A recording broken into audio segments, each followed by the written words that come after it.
કરવા ગ્લાચરણ ચિંતા સંતાનહંતારુ યત્પદં વૃજણે નવ પ્રિયમનંતાનિજાચાર્યાન્તૃણમામિ મુમુર્મુઃ યદનુગ્રહતો જંતુ સર્વદુઃખાતિગો ભવે સમહં સર્વદા વંદે શ્રીમદ્વલ્લભનંદનમ અજ્ઞાનાતિમિરાન્ધસ્ય જ્ઞાનાഞ്જનશલાકયા ચક્ષુરુન્મીલિतं येन तस्मै श्रीगुरवे नमः नमामि हृदये शेषे लीलाक्षीराभिषायिनम् लक्ष्मीसहस्रलीलाभिसेव्यमानं वरानिधिं चतुर्भिश्च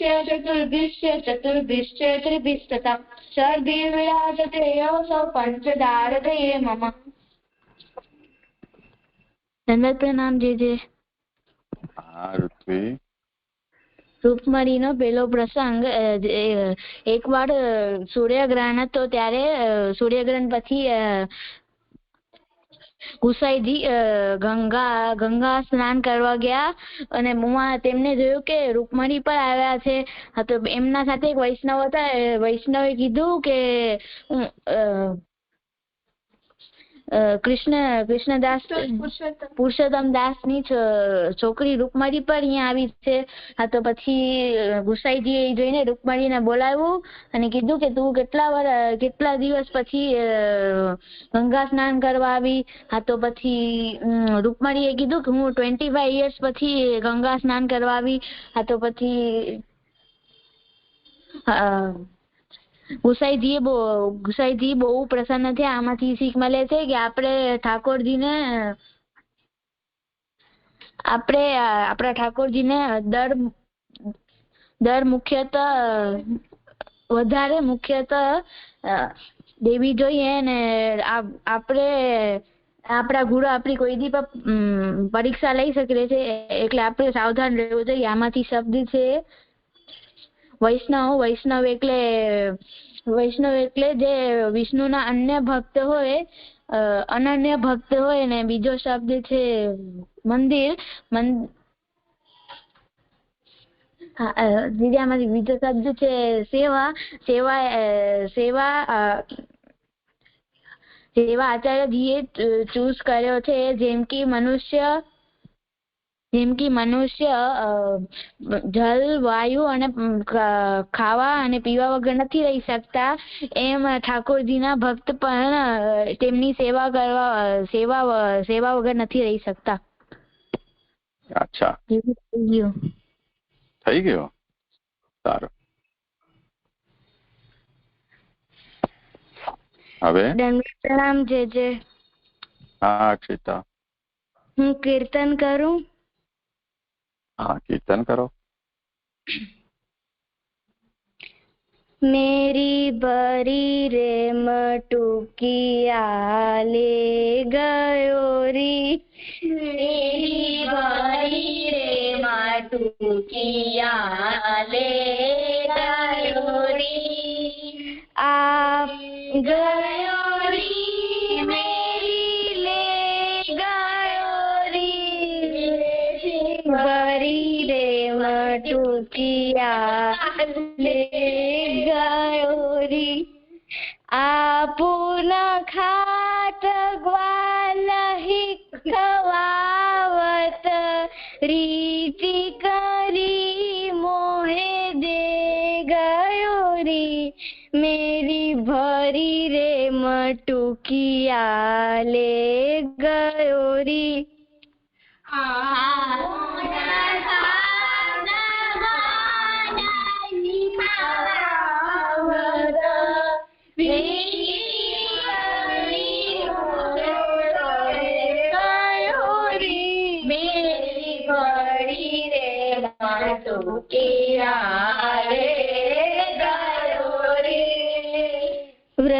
वृंदावन की सदन कुंज में ऊंची नीची मोसो कह गयो री, मेरी भरी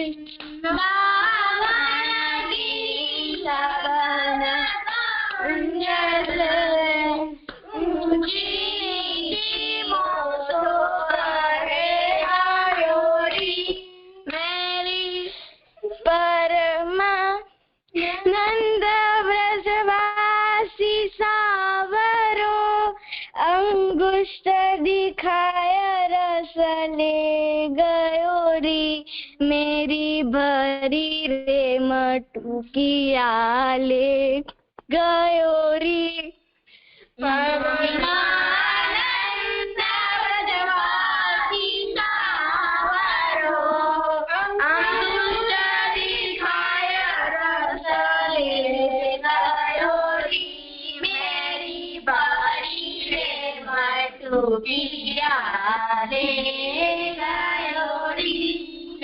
લે ગયો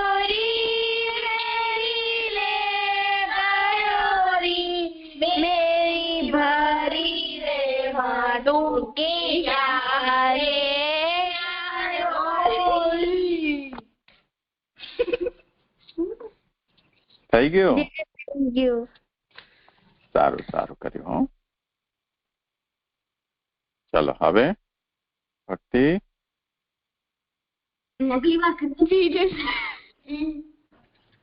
હા, શું કરશું? જે હવે આગળનો ગ્રંથ સંન્યાસ નિર્ણય છે. હા, તો કરો. જે સંન્યાસ નિર્ણય ગ્રંથનો આપણે પંચપદ્યાની સાથે કનેક્શન તો મને નથી ખબર, પણ આમાં મને એટલું ખબર છે કે આ સંન્યાસ નિર્ણય એનામાં જે એટલે કર્મ માર્ગ, ભક્તિ માર્ગ બધા પ્રમાણે એ બધા માર્ગના પ્રમાણે જે ભેદ છે સંન્યાસના પણ 3 પ્રકાર, એટલે કે 3 પ્રકારના હોય છે અને જે ભેદ છે એ સમજાવવામાં આવશે. અને એ સંન્યાસ નિર્ણય એટલે કે સંન્યાસ કેમ લીધો ને અને ભક્તિ માર્ગીય સંન્યાસ શું છે એ પણ આમાં સમજાવવામાં આવશે. એટલે મને આમાં વધારે નથી ખબર. ભક્તિવર્ધિની ગ્રંથ સાથે આનો સંબંધ કેવી રીતે વિચારી શકાય?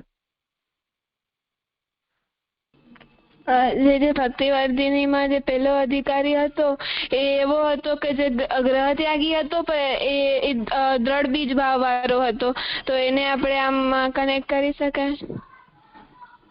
પેલો અને ત્રીજો, એટલે કે જે પેલો અધિકારી અને ત્રીજો અધિકારી એમાં બતાવ્યું તો એ બંને ગ્રહ ત્યાગ વાળા છે, તે ઘરમાં નહીં રહેતા. એટલે એ લોકો ઘરમાં રહીને સેવા, એટલે ઘરમાં નથી રહેતા, પણ એ લોકો માનસી સેવા એટલે માનસીમાં જ પ્રભુની સેવા ને પ્રભુનું સ્મરણ ને બધું કરે છે. અને એ લોકો એકદમ એકલા રહે એવું છે, એટલે ઘરથી અલગ રહે. તો જે પેલો અધિકારી હતો એને તો એવું જન્મથી જ આવી રીતે જેમ સુરદાસજી છે કે એવા બીજા બધા જે વૈષ્ણવ જે આપણે એક્ઝામ્પલ જોઈએ વૈષ્ણવમાં વાર્તામાં જોયા છે એવી રીતે છે. પર જે ત્રીજો અધિકારી છે એને જરાક સ્ટેપ્સ એને જરાક એવો બધા અભ્યાસ ને બધું કરે છે. એના પછી એને ઈસ્ટ જે પેલા અધિકારી જેટલી એની જે સ્ટેજ છે, જે પેલા અધિકારી સ્થાન છે ત્યાં સુધી પહોંચી શકે છે. અને બંનેનો ફલ એક જ છે, એટલે પેલા અધિકારી અને ત્રીજા અધિકારીનો કે એ બંને ગ્રહ ત્યાગી છે અને ઠાકોરજીમાં મન એમનો પૂરવાયેલો છે. પછી જાતવ વ્યસન છે અને દ્રઢ બીજ ભાવ વાળા છે. તો એ લોકો જેમ સંન્યાસ એટલે કે ચોથો આશ્રમ એટલે કે જે વાનપ્ર એટલે 4 આશ્રમ હોય છે, બ્રહ્મચર્ય આશ્રમ, ગ્રહસ્થ આશ્રમ. ધીરે ધીરે બોલ ને, આટલું બધું જલ્દી બોલવાની કઈ જરૂર નથી, આરામથી બોલો. જી છે એટલે કે 4 આશ્રમ હોય છે, બ્રહ્મચર્ય આશ્રમ, ગ્રહસ્થ આશ્રમ, વાનપ્રસ્થ આશ્રમ અને સંન્યાસ આશ્રમ. એટલે સંન્યાસ આશ્રમ ચોથો છે. બ્રહ્મચર્ય આશ્રમ એટલે કે જે આપણે આમ આશ્રમમાં જે ગુરુ પાસે આપણે શીખવા જઈએ ને એને બ્રહ્મચર્ય આશ્રમ કહેવાય છે. ગ્રહસ્થ આશ્રમ એટલે કે જે ગ્રહનો સ્વામી બને છે, ઘરનો સ્વામી થાય છે, કોઈ કામ કરે છે અને વિવાહ કરે છે, એ બધું ગ્રહસ્થ આશ્રમ. પછી વાનપ્રસ્થ આશ્રમ એટલે કે ઘર મૂકીને વનમાં વાસ કરવું, એટલે વનમાં રહેવું. અને છેલ્લો હોય છે સંન્યાસ, એટલે કે બધું જ મૂકી અને કોઈ પણ એક જગ્યાએ નહીં રહેવાનું, એટલે એને ફરતું જ રહેવાનું હોય. એટલે એ લોકોને સંન્યાસ આશ્રમ, એ લોકોને સંન્યાસી કહેવાય છે. તો જે મને હા તો એવી રીતે સંન્યાસ આશ્રમ છે તો એ જે લોકો પહેલો અધિકારી જે ભક્તિવર્ધિનીમાં જે આપણે જોયો કે ઈમાં એ દ્રઢ બીજ ભાવ વાળો છે અને એટલે કે પ્રભુમાં એનો મન એકદમ દ્રઢ, એટલે જે પેલો અધિકારી છે એનો મન પ્રભુમાં પુરવાઈ ગયો છે એવો છે અને એનો હવે જે ઈ જાતક વ્યસન છે તો એ હવે એને ઘર નથી ગમતું, એટલે કેમ કે ઘર એને પ્રતિબંધક લાગે છે, એટલે એને જે ઠાકોરજીની સેવા જે કરે છે માનસી સેવા કે જે બી તો કે શ્રવણ ને બધું શ્રવણ કીર્તન તો એનામાં એને બંધન લાગે છે, એટલે એ ગ્રહ ત્યાગ કરે છે અને કોઈ બીજી જગ્યાએ નથી રહેતો, એટલે આવી રીતે સંન્યાસ આશ્રમ લઈ લે છે, જે મને એવી રીતે એનો કનેક્શન લાગે છે. ઓર કોઈને કઈ કેવું છે આમાં? જે બીજું કોઈ નથી આવ્યું.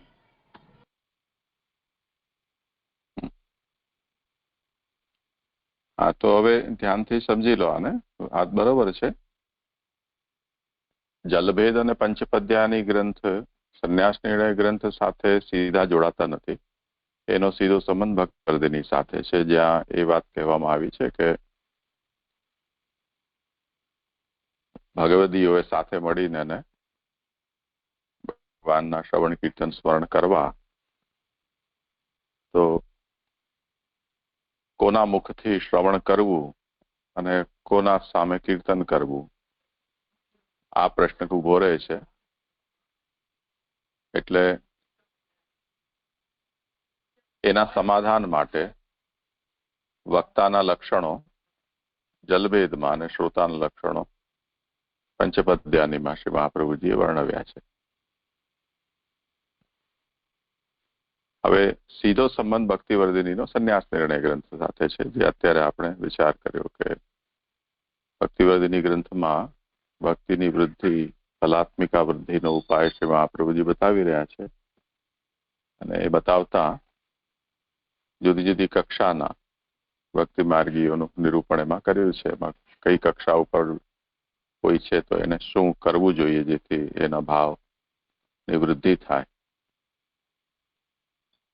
એમાં સૌથી પ્રાથમિક અવસ્થા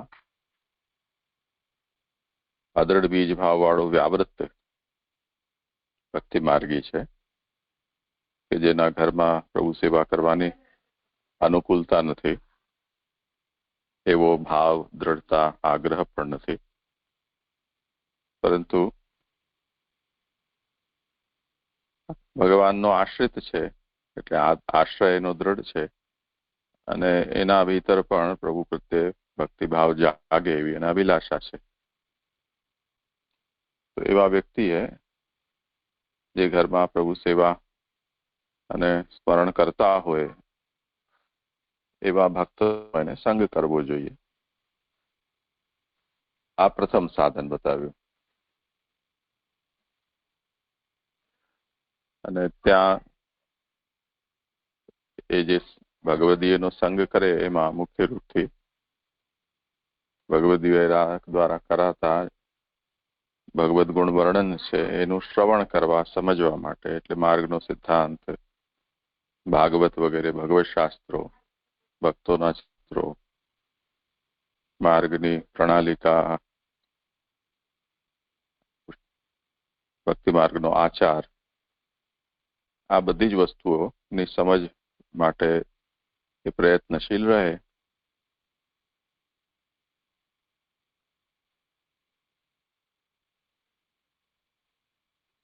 એમાં જો વધારે એને આદર થાય અને જેનો સંગ કરી રહ્યો છે એને એના ઉપર વિશ્વાસ થાય અને એ જો ભગવત સેવા કરી રહ્યો છે એમાં એને સહયોગી તરીકે હાથ પવિત્ર કરવા માટે કે પરિચર્યા કરવા માટે અનુમતિ આપે, તો શ્રવણની સાથે સાથે પરિચર્યા કરે.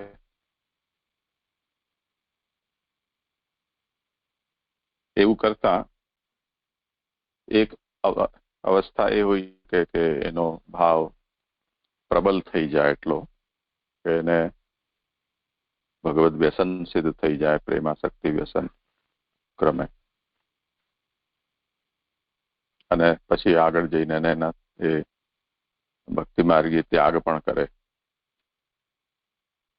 અને જો ભગવાન એના ઉપર પ્રસન્ન થઈને એની બધી પ્રતિકૂળતા દૂર કરી દે તો પછી એને ઘરમાં પ્રભુ સેવા કરવાની અનુકૂળતા પણ થઈ જાય, તો પ્રભુ સેવા પરાયણ થાય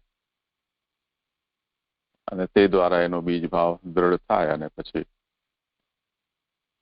સેવા ફલમાં કયા તે અનુસાર એને ફલની પ્રાપ્તિ થાય.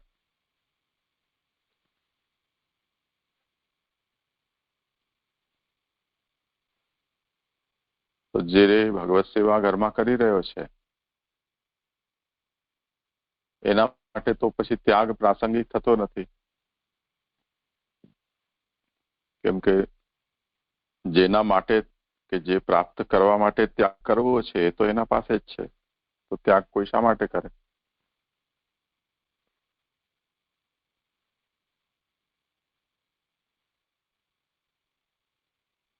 પણ જેનાથી ભગવત સેવા સંભવ નથી થઈ રહી અને ભગવાન વિના રહી પણ શકાતું નથી, જે સંસારમાં રહે છે એ સંસાર એને પ્રભુનો અનુભવ કરવા, વિરહના અનુભવ કરવામાં પ્રતિબંધક પણ થઈ રહ્યો છે. અને એવું કરતા એનો ભગવદ વિરહ એટલો તીવ્ર થઈ જાય કે એનાથી એ પ્રતિબંધક ઘરમાં રહેવું સંભવ ન રહી જાય અને ઘર છૂટી જાય.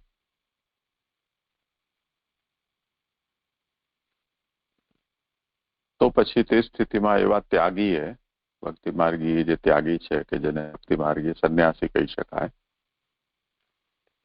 એને કેવી રીતે ત્યાગ અવસ્થામાં રહેવું એનું માર્ગદર્શન અહીંયા શ્રી મહાપ્રભુજીએ આપ્યું છે.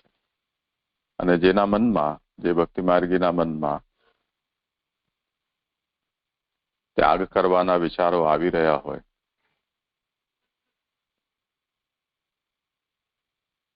એને જો ત્યાગનું, ભક્તિ માર્ગી ત્યાગનું સાચું સ્વરૂપ સમજાવવામાં ના આવે તો ત્યાગના નામે એ જે પ્રસિદ્ધ અત્યારે ત્યાગનો પ્રકાર છે જ્ઞાન માર્ગમાં અને કર્મ માર્ગમાં, એ પ્રકારનો ત્યાગ કરવાનો એ નિશ્ચય કરી લે. જો એ કરે તો ભક્તિ માર્ગથી પણ જાય, કેમ કે જ્ઞાન માર્ગ અને કર્મ માર્ગના તો કલિકાલની અંદર કોઈ ફલ પ્રાપ્તિ થવાની સંભાવના છે જ નહીં.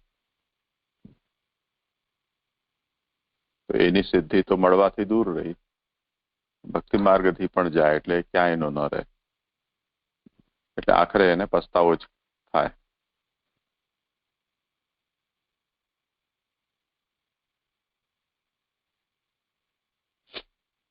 એટલે જેની ત્યાગ કરવાની અવસ્થા નથી, પરંતુ કોઈ ઘટનાઓને કારણે મનમાં એવું થઈ આવે, છોડી દો છોડી દો છોડી દો બધું, જેમ સૂરદાસજીનું તે કહ્યું તેમ,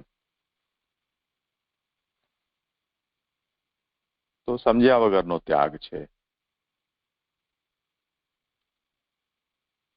કેમ કે સૂરદાસજીએ ઘરકંકાસથી કંટાળીને છોડી તો દીધું, પણ રસ્તામાં જ્યાં એમણે ઝૂંપડી બનાવી ત્યાં પાછું બહુ પ્રચલિત થઈ ગયા અને આશ્રમ બની ગયો, મોટો વૈભવ થઈ ગયો.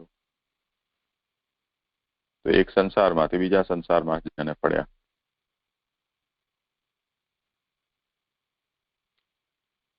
તો એ ત્યાગ જે છે એ કોઈ આ રીતે અવિચારિત કરેલો ત્યાગ એ ભક્તને હિતાવહ નથી.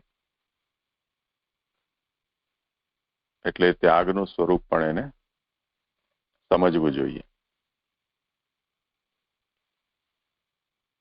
એટલે ઘણી બધી સમજો એવી છે કે જે આચરણ, તત્કાલ આચરણ માટે જરૂરી હોય કે ભાઈ ચલો આજે સવારે ઉઠીને શું કરવું છે એના માટે આપણને કોઈ વાત સમજવી છે.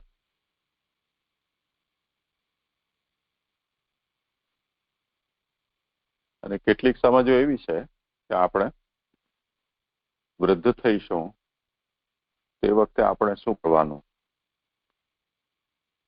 એ તત્કાલ આચરણ માટેની સમજ નથી, પણ જ્યારે વૃદ્ધ થઈશું, જ્યારે અવસર આવશે તે વખતે સમજવાની સ્થિતિ નહીં રહી જાય, કે તે વખતે સમજવા માટેના સાધનો ઉપલબ્ધ નહીં રહી જાય, કે સહયોગ નહીં રહી જાય, કે એવી બુદ્ધિની તાજગી નહીં રહે. એટલે સમજના માટે કોઈ સમયની પ્રતીક્ષા કરવાની આવશ્યકતા નથી.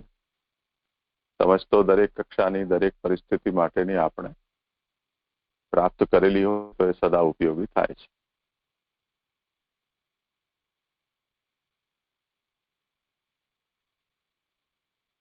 તો સંન્યાસ નિર્ણય ગ્રંથ છે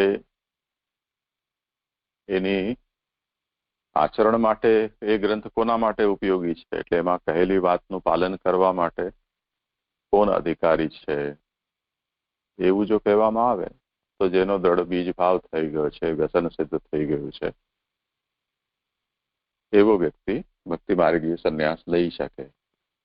એના માટે આ સંન્યાસ નિર્ણય ગ્રંથ છે. એટલે કેવો સંન્યાસ લેવો અને સંન્યાસ લીધા પછી શું કરવું વગેરે જે પ્રશ્ન થાય એનો અહીંયા ઉત્તર છે.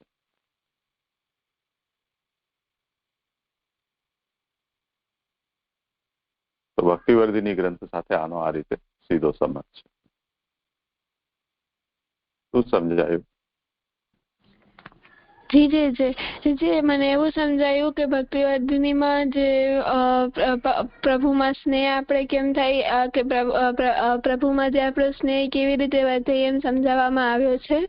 તો એનામાં પછી આગળ એમ સમજાવવામાં આવ્યું છે કે જે પ્રભુમાં જેમનો મન છે પણ અને એનો ભાવ પણ દ્રઢ છે, પણ એ જે સ્થાનમાં રહે છે એ સ્થાનમાં રહીને એનાથી પ્રભુ સેવા થઈ નથી રહી. એટલે એને જ્ઞાન પણ ઠાકોરજીનો મહાત્મા જ્ઞાન પણ પૂર્ણ છે અને એનો ભાવ પણ એકદમ દ્રઢ છે. તો પણ એને જે લોક અને જે સંસાર છે એને ઘરમાં એ જે ઘરમાં રહે છે એને પ્રતિબંધક રૂપ લાગે છે. એટલે પછી એને હવે એનાથી છૂટવું છે. તો અને છૂટવા માટે એટલે કે એક પ્રકારનો સંન્યાસ જ થયો. તો એટલે ઘરથી એને છેટે જવું છે, ઘરને મૂકવું છે. તો એને એવું કરવા માટે એટલે કે ભક્તિ માર્ગીય, એટલે પછી એમ તો સંન્યાસ તો જેમ અલગ અલગ માર્ગ હોય છે, જે જ્ઞાન માર્ગ, ઉપાસના માર્ગ, ભક્તિ માર્ગ. તો હવે એને સંન્યાસ લેવું હોય તો એને તો ભક્તિ માર્ગીય સંન્યાસ લેવું છે. અને અગર એ ભૂલમાં કોઈ બીજા માર્ગનું લઈ લે તો એના માટે અને સંન્યાસ અને આપણે એવી રીતે સંન્યાસ લઈ લેશું તો એનાથી કેવી રીતે સંન્યાસ લઈએ અને એમાં શું કરવાનું હશે, એના બધા જે પ્રશ્નના ઉત્તર છે એ આ ગ્રંથમાં આગળ સમજાવશે. તો ભક્તિ માર્ગીય સંન્યાસ આ ગ્રંથમાં આગળ સમજાવશે. અને સંન્યાસ એને જ લેવું જોઈએ જેને પૂર્ણ જ્ઞાન હોય અને જેની યોગ્યતા હોય. અને યોગ્યતા આપણને ભક્તિ માર્ગી અને ભક્તિવર્ધિની ગ્રંથમાં જે બતાવેલા અધિકારીની કેટેગરી છે એ કેટેગરીને સાંભળી એટલે કે કેટેગરીને સમજીને સમજણ પડશે કે આપણા એટલે કે કેનામાં કેટલી યોગ્યતા છે. અગર કોઈને જેમ આપે સુરદાસજીનો એક્ઝામ્પલ આપ્યો કે સુરદાસજી એટલે કે એમને ઘરમાં મન નહોતું થતું, એટલે કે એમને પ્રતિબંધક લાગો તો એમણે ઘર મૂક્યો, પણ એમનો ભાવ હજી દ્રઢ નહોતો થયો. એટલે એમની યોગ્યતા જે યોગ્ય નહોતા થયા એટલા, તો એક ઘર એમને ઘર તો મૂક્યું પણ જ્યાં બીજી જગ્યાએ ગયા તો એમને એટલે કે પાછા એક સંસારમાં નીકળીને બીજા સંસારમાં આવી ગયા. એટલે કે ત્યાં એમનું વળી એ જ આશ્રમ બનાવ્યું અને બધું થયું. તો એવી રીતે આપણે ગ્રહ ત્યાગ આવી રીતે ના કરવું જોઈએ. અથવા તો કોઈ આમ જેની યોગ્યતા ના હોય અને ગ્રહ ત્યાગ કરવાનો વિચારે ને અગર કોઈ બીજા માર્ગનો ઉપાસના માર્ગ કે એ માર્ગના પ્રમાણે એને સંન્યાસ ખબર હોય ને એ લઈ લેશે તો પછી એનો ઉદ્ધાર નહીં થાય. કેમ કે બીજા બધા માર્ગ છે, જ્ઞાન માર્ગ ને કર્મ માર્ગ, એ બધા કલિયુગમાં કોઈ ફળદાયક નથી. આપણે કૃષ્ણાશ્રયમાં જોયું હતું, ખાલી ભક્તિ માર્ગમાં ઠાકોરજીની કૃપા ઠાકોરજી જ ખાલી આપણને કલયુગથી બચાવી શકશે. તો એ જ ફળદાયક છે. તો એ દ્રષ્ટિ એ પ્રમાણે પણ આજે સંન્યાસ જે ભક્તિ માર્ગીય સંન્યાસ જેને લેવું હોય, જેની યોગ્યતા હોય, જેનો ભાવ દ્રઢ હોય અને એનો ભાવ દ્રઢ હોય અને સંન્યાસ લેવું હોય અને એ ભક્તિ માર્ગીય સંન્યાસ લેવું હોય તો એને કેવી રીતે લઈ શકે છે. અને એને લેવા પછીના જે પણ એના જે સિદ્ધાંત ને બધું છે એ બધું આ ગ્રંથમાં આગળ સમજાવશે. એ જે મને એવું સમજાયું.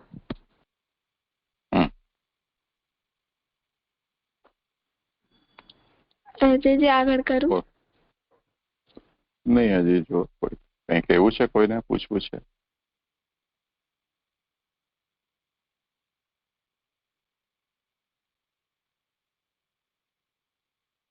ઠીક છે. હવે જો આમાં બીજું એક બે વાત ધ્યાનમાં લેવાની છે.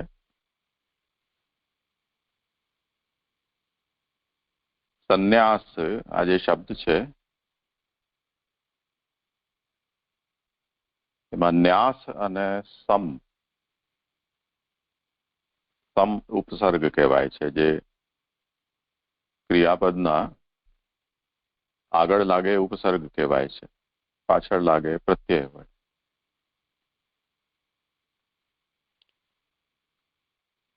સમન્યાસ સંન્યાસ.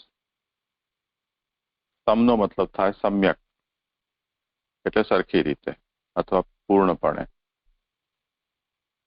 અને ન્યાસ એટલે ત્યાગ. તો સંન્યાસનો અર્થ થાય પૂર્ણ ત્યાગ.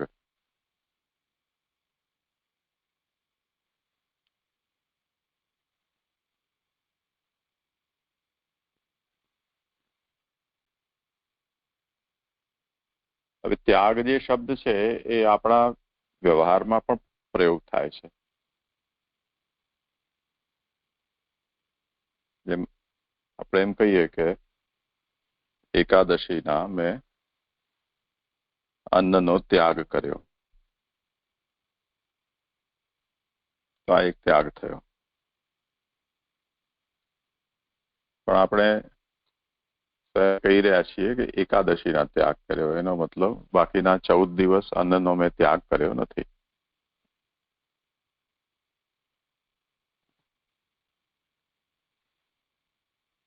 તો આ જે ત્યાગ છે યદ્યપિ ત્યાગ છે તેમ છતાં પણ એ પૂર્ણ ત્યાગ નથી, એટલે સંન્યાસ નથી. પણ આપણા આસપાસ એવા ઘણા બધા લોકો હોય છે જે લોકોને કોઈ કારણોથી અમુક વસ્તુઓનો એમણે ત્યાગ કરેલો હોય છે. એકાદ દિવસ પૂરતો નહીં, આજીવન ત્યાગ કરેલો હોય. કોઈ બાધા માનતા લીધેલી હોય કોઈએ, કે કોઈ જ્યોતિષીએ દિમાગમાં એવું ભૂસું ભરી દીધું હોય તો કે ભાઈ તમારે આ વસ્તુ નહીં ખાવાની, કેમ કે તમારો આ ગ્રહ છે તમને તકલીફ આપે છે. આવું તમે આ વસ્તુ ખાશો તો એ ગ્રહ ગુસ્સે થઈ જશે. તો એ વસ્તુ ન ખાય, તો એ આજીવન ન ખાય. કેટલાક લોકોમાં એવી સમજ હોય છે કે ભાઈ શુભ શકુન કે અપશકુનના હિસાબથી અમુક વસ્તુઓને એ લોકો અપશકુનિયાળ માનતા હોય. તો જે વસ્તુને એવું માનતા હોય એને પછી એ લોકો ત્યાગ કરે. તો એ પણ ત્યાગ એમનો શાબ્દિક ત્યાગ હોય છે, એટલે પૂર્ણ ત્યાગ એનો.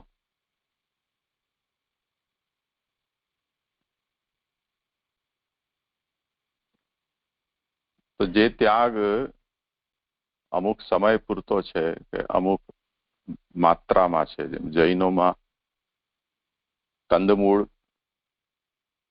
મોટી જીવ હિંસા ગણાય છે.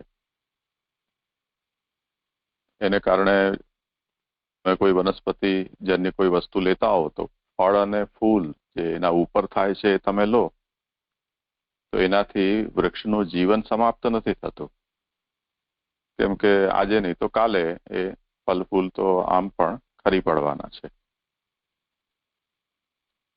તો ઉગેલું અનાજ છે, લાગેલું ફલ કે ફૂલ છે, એને જો તમે લઈ રહ્યા છો તો એનાથી એ જીવની હિંસા નથી થતી. પણ જો જમીનના નીચે મૂળમાં જે થતું હોય તે વસ્તુનું જો તમે સેવન કરો છો તો એ આખું છોડ એને તમે મૂળમાંથી બહાર કાઢી ન લો, એટલે એને ખતમ ન કરી દો ત્યાં સુધી એ વસ્તુ તમે લઈ ન શકો. તો આ સુરણ છે, આલુ બટેકા છે, ગાજર મૂલી, ડુંગળી લસણ, આ બધા જમીનના નીચે થનારા છે. એનું સેવન કરવાથી એનું જીવન સમાપ્ત થઈ જાય છે એ વૃક્ષનું. તો એ મોટી હિંસા છે. એમને ત્યાં વર્જિત મનાય છે.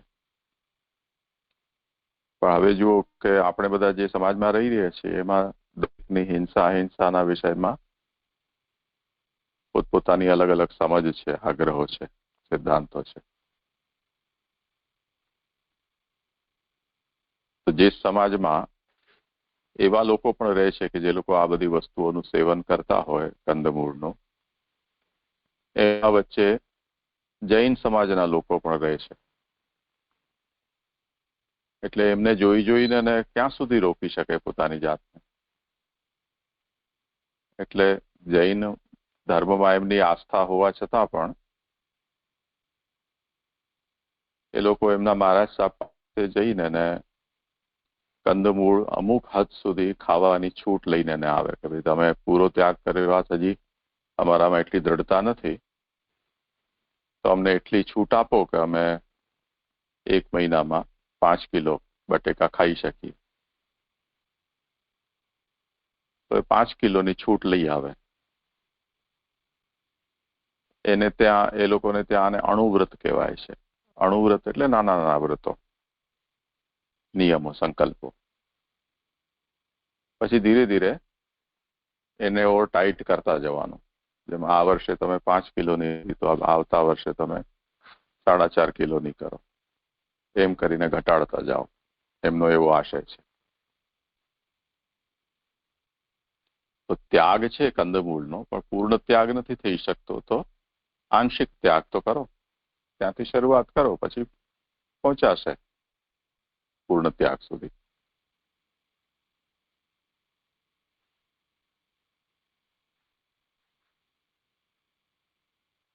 તો જેમ આપણે ત્યાં પણ એકાદશીમાં શાસ્ત્રમાં તો એમ જ કહેલું છે કે જલ પણ તો જ પીવું, અને એ પણ એક જ વાર, કે જો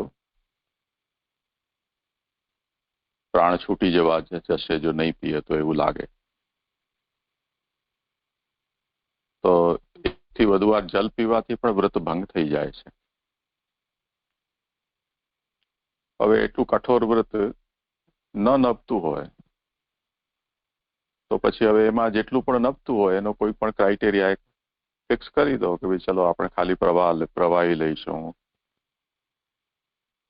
એટલે ફલનો રસ જલ કે નારિયેળનું જલ છે એટલું જ લઈશું.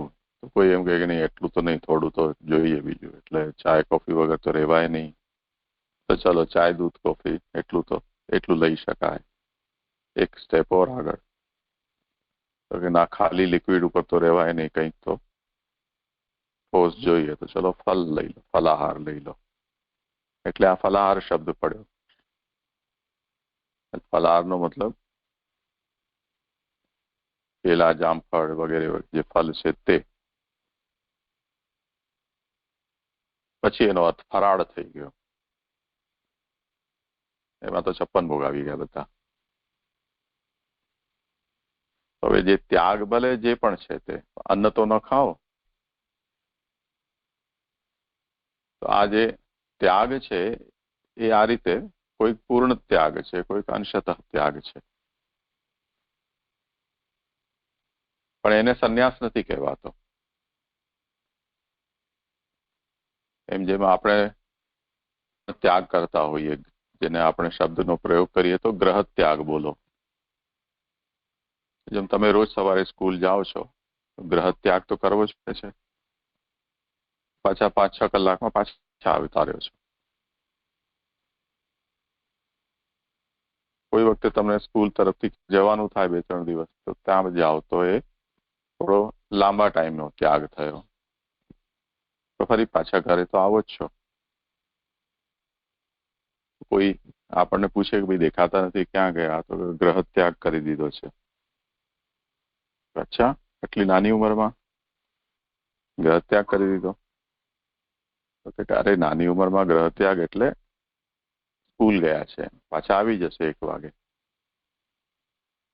તો એના માટે સંન્યાસ શબ્દનો પ્રયોગ ન કરી શકાય. એટલે નાના મોટા ત્યાગ અમુક સમય પૂરતા, અમુક માત્રામાં, એ બધું થયા કરતા હોય છે, પરંતુ એ ત્યાગ સંન્યાસ નથી. એવી રીતે ભક્તિવર્ધિની ગ્રંથમાં જેમ આપણે જોયું કે તાદર્શસ્યાપી સતતમ ગેહસ્થાનમ વિનાશકમ, વ્યસન જેને સિદ્ધ થયું છે એના માટે પણ ઘરમાં સતત રહેવું એના વ્યસન ભાવનું નાશ કરનારું થઈ શકે. તો એનો તાત્પર્ય શું થયો કે એવાએ સતત ગ્રહ સ્થિતિ ન કરવી. સતત ન કરવી એનો મતલબ જયારે એવું લાગે કે હવે આપણો ભાવ કમજોર થઈ રહ્યો છે તો ત્યાગ કરીને, એટલે ઘરથી દૂર પ્રતિકૂળ વાતાવરણથી કોઈ અનુકૂળ વાતાવરણમાં જઈ આવવું. પછી એમ લાગે કે હવે આપણો ભાવ ફરી પાછો સુદૃઢ સમૃદ્ધ થઈ ગયો છે, પાછા આવતા રહેવું. ત્યારે એવો અભ્યાસ રાખવો જેથી એક સ્થાનથી મનુષ્યનું તન મન બંધાઈ ન જાય. નહીં તો જેમ આપણે તે દિવસે ઉદાહરણ જોયું હતું કે પાંજરામાં જ જે પેદા થયા છે અને જીવનભર પાંજરામાં રહ્યા હોય, એને કોઈ વખતે તમે છોડી દો તો પણ એ પાછા પાંજરામાં જ આવી જાય, જઈ જ ન શકે. તો એમને એ સ્વતંત્રતા શું છે કે બંધન શું છે એની કોઈ એમને પરિભાષા જ નથી. એમને માટે આ ઉડવું કે જંગલમાં મુક્ત વિચરણ કરવું એ બંધન છે, અને પાંજરામાં રહેવું એ એમના માટે મુક્તિ છે. કે એકદમ વિપરીત અર્થ એ લોકોને ગ્રહણ થાય છે.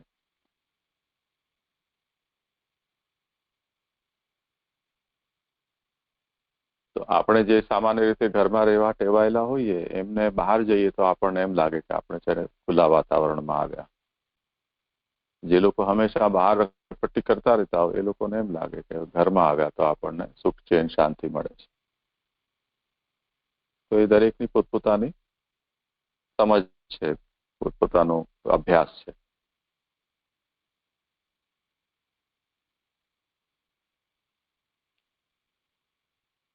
તો જે ત્યાગ છે એ એક સ્થાનમાંથી બીજા સ્થાનમાં ચાલ્યા જવું એ ત્યાગ નથી. એ ત્યાગ કે માહોલનો ત્યાગ છે, સરાઉન્ડિંગનો ત્યાગ છે. જેમ છોકરીઓ લગ્ન થાય તો સાસરે જાય,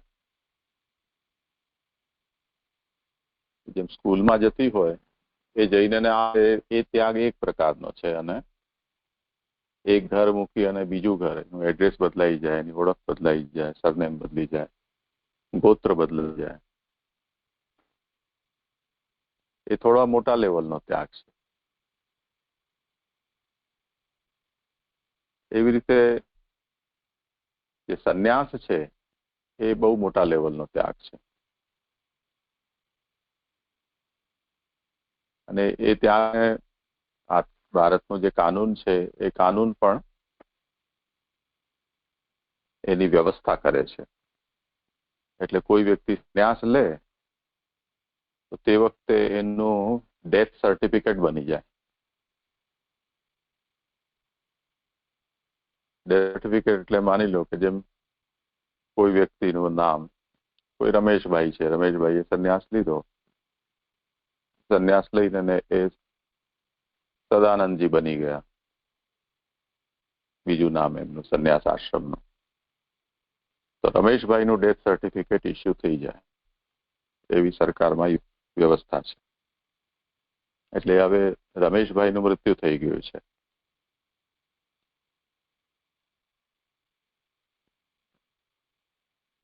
તો આ જાતનો જે ત્યાગ છે એ ત્યાગ તો બહુ, એટલે એને આપણે પૂર્ણ ત્યાગ કહીશું. એટલે એને ઓલો ચીલા ચાલુ ત્યાગ નહીં કહીએ. અને એને જ કારણે શાસ્ત્રમાં એવી વ્યવસ્થા છે કે સંન્યાસી હોય કે જયારે સંન્યાસ લે ત્યારે એના જેટલા બધા સંબંધો છે એ બધા સંબંધોને યાદ કરીને બધાના નામનું નાહી નાખે, એટલે બધાનું સૂતક પાડી લે.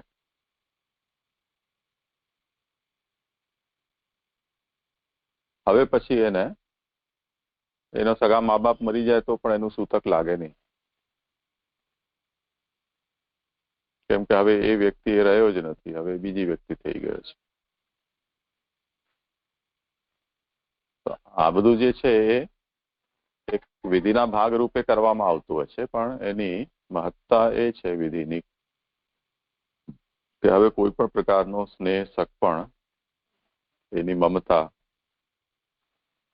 એની અહંતા આ બધી છૂટી જવી જોઈએ. આવું કરવાથી ઓર વધારે છૂટી જાય, એટલે ઓફિશિયલી છૂટી જાય.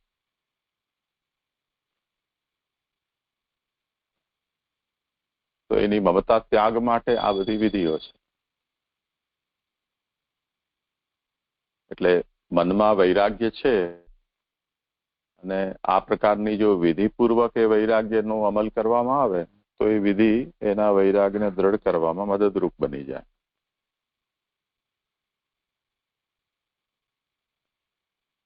તો એ દૃષ્ટિથી અહીંયા આ જે સંન્યાસ શબ્દ છે એના ન્યાસનો મતલબ ત્યાગ અને સમ એટલે પૂર્ણ, તો પૂર્ણ ત્યાગ આવો એનો અર્થ છે.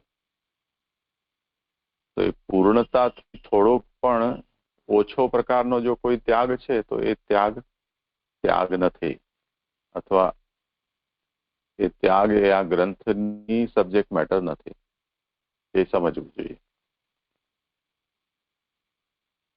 અને એટલે જ સંસ્કૃતમાં એક શબ્દ છે આરૂઢ પતિત. આરૂઢ પતિતનો મતલબ એ છે કે જે પડે વ્યક્તિ, એટલે જે પડેલો હોય, તે પડી ગયો હોય તે પતિત. અને આરૂઢ એટલે જે ઉપર ચડીને ને પડ્યો હોય. તો ઉપર ચડીને જે પડે એ આરૂઢ પતિત કહેવાય. અરે ભાઈ, પડવું હતું તો જ્યાં હતો ત્યાં પડી જતો, પણ ઉપર ચડીને પડે તો આખું જગત જુએ એને અને હસે એના ઉપર. તો એ પડવું એ વધારે પડવું ગણાય છે. એટલે સંન્યાસ એટલે પૂર્ણ ત્યાગ જે કરે એ પછી જો પાછો આવે, એટલે ત્યાગનો પણ જો ત્યાગ કરીને ફરી પાછો પૂર્વ અવસ્થામાં આવી જાય કે આવવા ઈચ્છે તો એ બહુ હસીનો પાત્ર બને.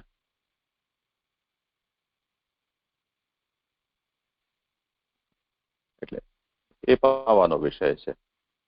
જે ત્યાગ કરે એના માટે પણ એ બહુ મોટો પસ્તાવો છે, કેમ કે હવે પછી એ પોતે શું મોડું લઈને ના આવે. લોકોને ત્યાગ કરવો એ બહુ કઠિન છે. એટલે જે ત્યાગના ની દીક્ષાઓ હોય છે એ બહુ મોટા સમારોહ પૂર્વક કરવામાં આવતી હોય છે. આપણા હિન્દુ ધર્મમાં પણ એવો રિવાજ છે, જૈનોમાં પણ એવો જ રિવાજ છે. જૈનોમાં તો વધારે પડતો રિવાજ છે. વરઘોડો કાઢે, રૂપિયા ઉડાવે, ઘણું બધું કરે, બધાના સામે એને ટકો મુંડો કરે ને.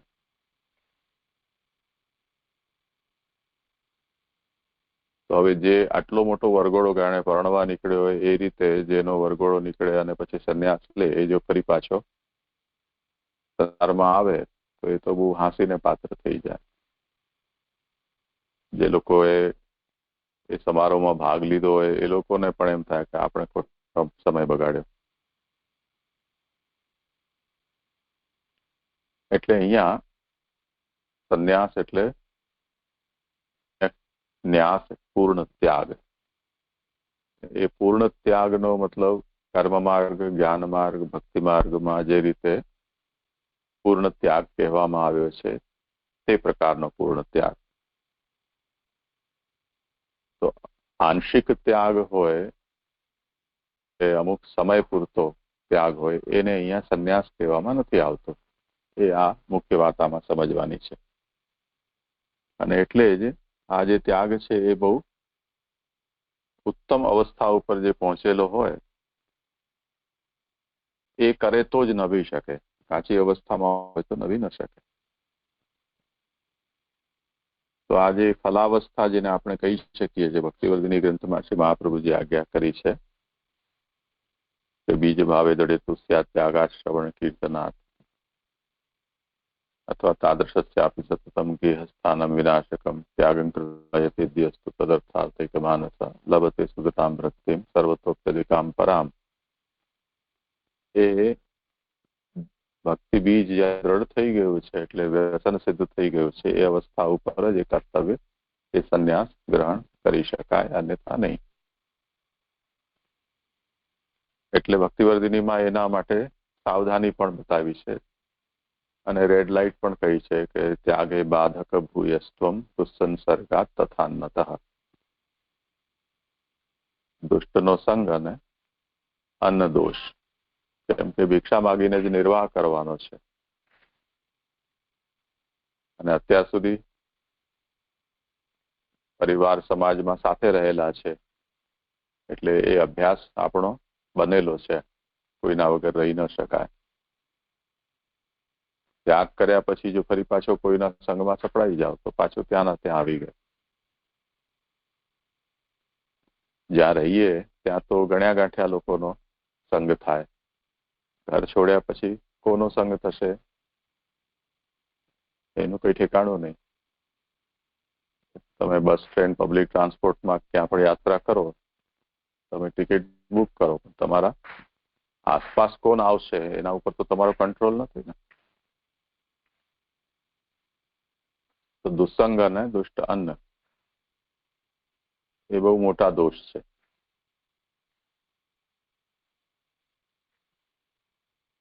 એનાથી બચવા માટે લોકોએ આશ્રમો બનાવી લીધા, સંન્યાસ આશ્રમો. જેમાં આપણે ત્યાં સત્સંગ આશ્રમ છે, એ પણ સંન્યાસીઓનો આશ્રમ છે. હવે જો એટલા મોટા ભવ્ય મહેલ જેવા આશ્રમમાં સંન્યાસ લઈને રહેવું છે તો પછી ઘરમાં જ રહેતા ને, સંન્યાસ લેવાની જરૂર શું હતી?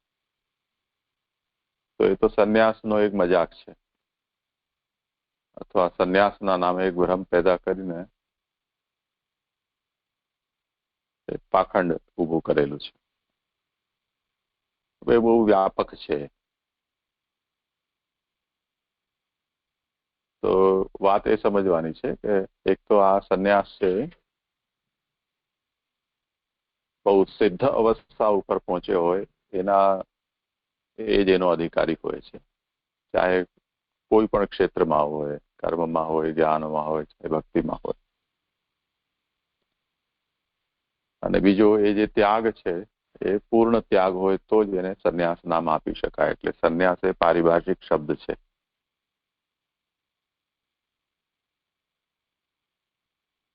તો જેને આપણે સંન્યાસ આશ્રમ કહીએ છીએ એ મોટા મોટા શહેરો બધામાં એ સંન્યાસ આશ્રમ હોય છે. તીર્થ ક્ષેત્રોમાં પણ એ જાતના સંન્યાસ આશ્રમો હોય છે. હરિદ્વાર, ઋષિકેશ, આ બધામાં તો એટલા બધા છે કે લાખોની સંખ્યામાં ત્યાં બધા કહેવાતા સંન્યાસીઓ એ બધા રહે છે. પરંતુ એ સંન્યાસ નથી, એ તો એક ઘર બદલીને અને બીજું સગવડ વાળું ઘરમાં જઈને વસી જવું, એટલો જ એનો તાત્પર્ય છે. તો શ્રી મહાપ્રભુજી અહીંયા સંન્યાસ નિર્ણય આ બધી વાતને ધ્યાનમાં લઈને શ્રી મહાપ્રભુજીએ સંન્યાસનો નિર્ણય આ ગ્રંથમાં કર્યો છે, જેથી ભક્તિવર્ધિનીમાં જેનો વ્યસન સિદ્ધ થયેલો છે એવો દ્રઢ બીજ ભાવવાળો એવા કોઈ વ્યક્તિના મનમાં ભક્તિ માર્ગીય સંન્યાસ કેવો હોય એ જાણવાની ઈચ્છા થાય તો એને માર્ગદર્શન મળી રહે. ઠીક છે ભક્તિ? જી જી જી. સારું, કાલે આનું આવર્તન કરજો, પછી આગળ વધો.